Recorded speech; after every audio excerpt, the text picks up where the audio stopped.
Nuestro cerebro es un órgano construido para modificarse en respuesta a las experiencias. Richard Davidson. Vivimos inmersos en nuestra rutina cotidiana, sumergidos en una serie de gestos y situaciones que se repiten día a día, de la mañana a la noche. Pero en realidad, de lo que rara vez somos conscientes es de que estamos programados, más que cualquier otro animal, para cambiar, para aprender y para dejar que nuestro entorno moldee el sustrato de nuestros pensamientos, el cerebro. Si queremos mejorar nuestro comportamiento con los demás y con nuestro entorno natural, habrá que trabajar en ello desde los primeros años, como hacemos para aprender a hablar o a tocar un instrumento. Hoy en Redes escucharemos propuestas venidas de la neurociencia para mejorar la educación, y con el psicólogo Daniel Goleman descubriremos cómo consumir en el futuro para ser unos mejores huéspedes de este planeta.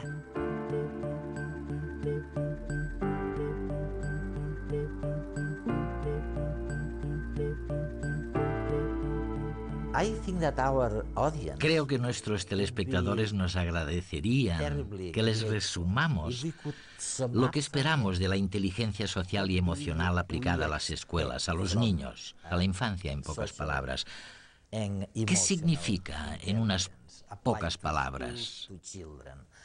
¿Cuál es la verdadera revolución de este cambio?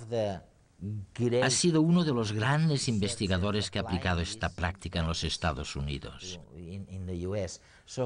¿Qué significa todo eso?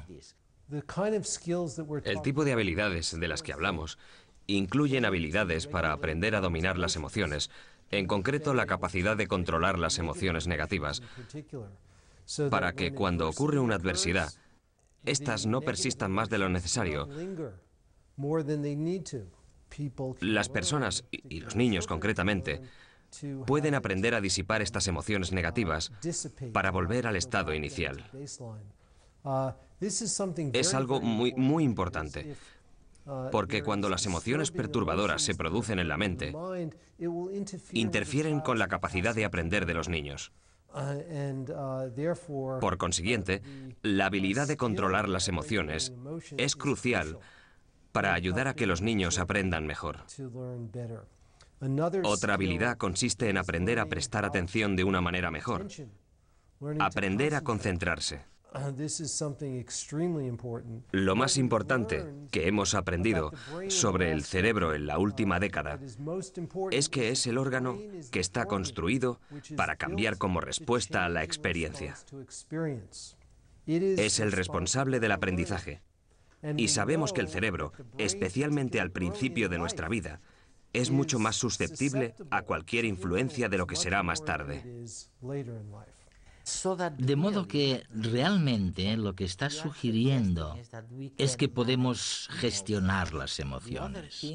Otra cosa importante sería aceptar que realmente nuestro cerebro puede cambiar, puede aprender. Y esto es difícil, porque normalmente para aprender tienes que estar dispuesto a cambiar de opinión. Y las personas no aceptan fácilmente cambiar de opinión. Bueno, una de las consideraciones importantes es que el cerebro siempre está cambiando. Tanto si nos gusta como si no. Tanto si pretendemos que cambie como si no. A todos nos influye el entorno, la cultura, el contexto en el que residimos, el tipo de educación que recibimos. Nuestra biología también. Y nuestra biología. Todas esas cosas nos influyen, pero el cerebro está cambiando constantemente. Y lo que este trabajo sugiere es que podemos responsabilizarnos más de nuestro propio cerebro. Y podemos desarrollar condiciones más positivas que permitirán que cambie de maneras que resulten más beneficiosas.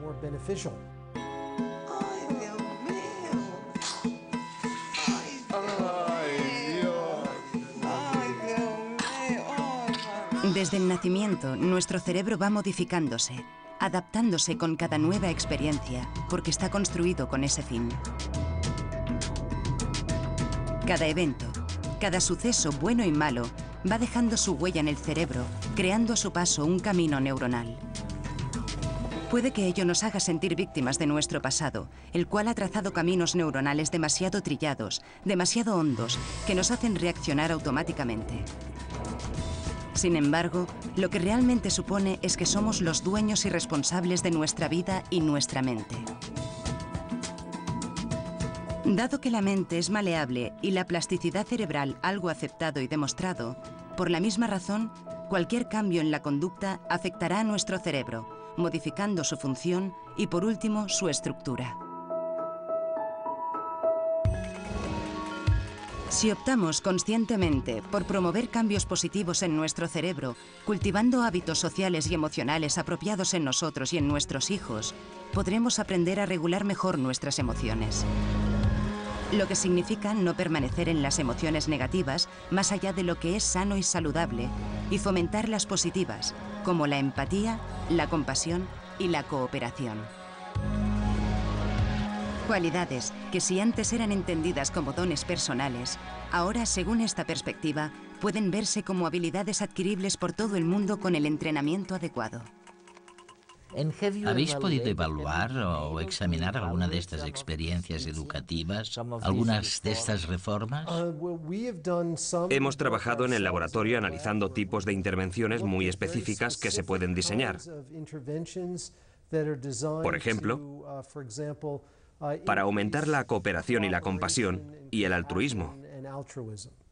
Y luego hemos estudiado la manera en la que esto cambia el cerebro durante la adolescencia. Y resulta que con solamente 2 semanas de entrenamiento... 2 semanas. 2 semanas en la que se practica 30 minutos al día. Pues bien, con esto basta para poder detectar cambios que suceden en el cerebro tras solamente 2 semanas. ¿Y te refieres a asuntos como el altruismo, nada menos, y la compasión?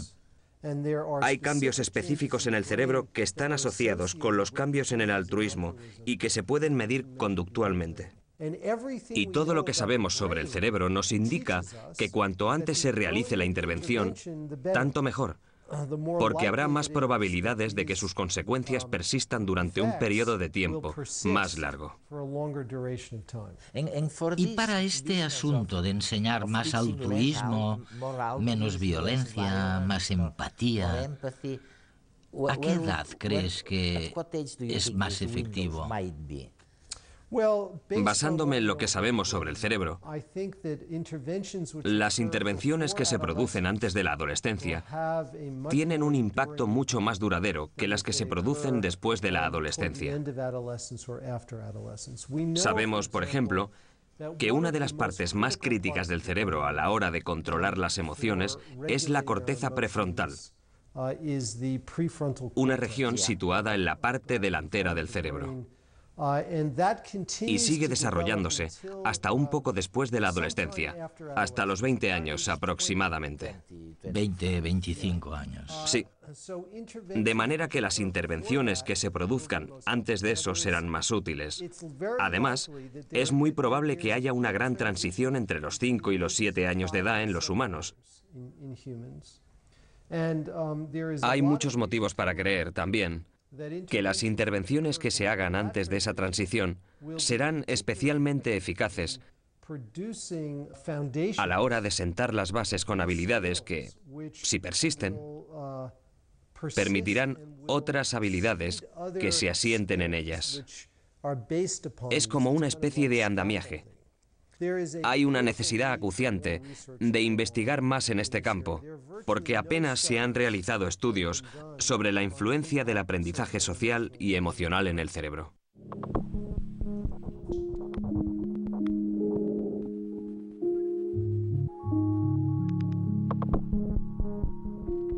En muchos países asiáticos tenemos un proverbio que dice: el espíritu de cuando tenemos 3 años vive con nosotros hasta que cumplimos los 100.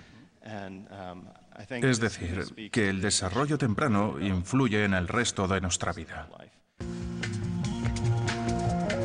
El neurocientífico Takao Henge investiga en la Universidad de Harvard cómo se establecen las conexiones cerebrales en los primeros años de vida y conoce muy bien los estudios actuales sobre la capacidad de cambio del cerebro en función de su entorno. Este es un tema que estamos investigando y estudiando, y resulta bastante sorprendente el hallar ejemplos, desde los ratones hasta los humanos, de mecanismos biológicos presentes en todas las especies y que hacen a nuestro cerebro extremadamente plástico. Al principio de la vida es muy flexible y luego se hace más rígido. He pensado que podría daros un par de ejemplos. Michael Meaney estudia el cuidado parental y maternal y en una serie de experimentos muy elegantes en ratas ha descubierto que incluso en el mundo de las ratas hay madres buenas y malas. El cuidado maternal en el mundo roedor implica lamer y limpiar, cuidar a las crías. Y esto es algo que se puede cuantificar. Michael ha demostrado que desde el principio, si una ratita hembra nace de una madre poco cariñosa y recibe poca atención, cuando crezca será una mala madre, además de sufrir otros déficits cognitivos en el aprendizaje y la memoria, por ejemplo. Y hay una base molecular bioquímica muy buena para esto en el cerebro. Pero lo asombroso de su trabajo es la idea que tuvo. Las crías de rata que habían nacido de una mala madre las dio de acogida a una buena madre, una que las lamiera y aseara mucho. Y resulta que, en este caso, incluso las ratitas que estaban genéticamente predispuestas a ser malas madres en el futuro, modificaron su conducta. Si habían recibido los cuidados de una buena madre adoptiva, las ratitas crecían y se convertían en buenas madres que lamían y acicalaban mucho a sus crías. Se trata de un cambio epigenético espectacular que, de hecho, se debe a la modificación del gen de un receptor hormonal concreto. Este mismo año han publicado la asombrosa versión humana de esto. Al tener acceso al cerebro humano de suicidas, desgraciadamente, que de niños habían sufrido adversidades bien documentadas. Y se descubrieron las mismas modificaciones en las personas que habían sufrido adversidades de niños frente a los que habían muerto de causas naturales o los que no presentaban un historial problemático. Se trata, pues, de un ejemplo claro de la conservación de un mecanismo molecular y de cómo las experiencias en las primeras etapas de vida dejan una huella permanente en el cerebro. Mundialmente conocido tras la publicación de su libro Inteligencia emocional en la década de los 90, Daniel Goleman ha seguido escribiendo sobre psicología y emociones, promoviendo la incorporación del aprendizaje social y emocional al currículo escolar. La última vez que nos vimos, Dan, fue en tu casa en Massachusetts. Y fue justo después de aquel éxito increíble que tuviste en todo el mundo. En aquella época fue realmente increíble, con tu libro La inteligencia emocional. Sí, sí. Coincidió con un momento en que se vivía un cierto desencanto. Había menos expectativas en cuanto a las posibilidades de cambiar el mundo directamente, a través de la política, digamos. Y quizás una mejor forma de conseguirlo era aprender a manejar las propias emociones. Y una vez asumido por todos nosotros, por nuestra audiencia también, que podemos gestionar nuestras propias emociones, que podemos gestionar lo que tenemos dentro de nosotros, nos hablas ahora de la tradición contemplativa, de los budistas, como el Dalai Lama, que lo han estado haciendo durante décadas. Sí, eso es. Y tú preguntas muy acertadamente, ¿podemos aprovechar algo de su experiencia?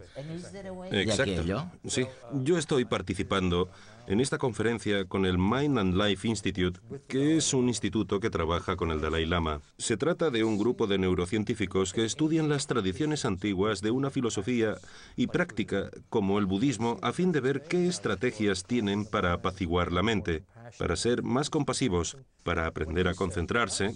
Lo que nos dijo el Dalai a los científicos fue: tomad estos métodos, sacadlos del contexto religioso, estudiadlos muy a fondo y si pueden ser de alguna ayuda para la gente, difundidlos por todas partes. Ahora estamos descubriendo que enseñar habilidades sociales y emocionales a los niños desde que tienen 5 años hasta la universidad es muy eficaz. Los vuelve mucho más cívicos, mucho mejores estudiantes.